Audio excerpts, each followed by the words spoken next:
You've got your box 4 that you could utilize with this shape.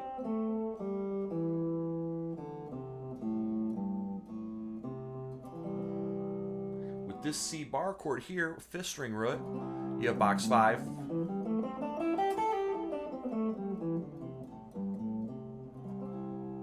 Okay, and then we're going to skip over box 1, but that's a connector up to here, box 2.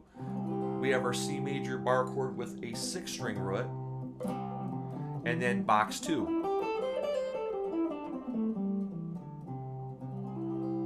Okay, so just work on that. I think that's enough for today. But your 3 most common C shapes that you're going to use and the boxes that they reside in, box 4, box 5, and box 2. And then remember, between 5 and 2, we've got 1 sitting right there. We know how to use 1, no problem, right? So just work on that.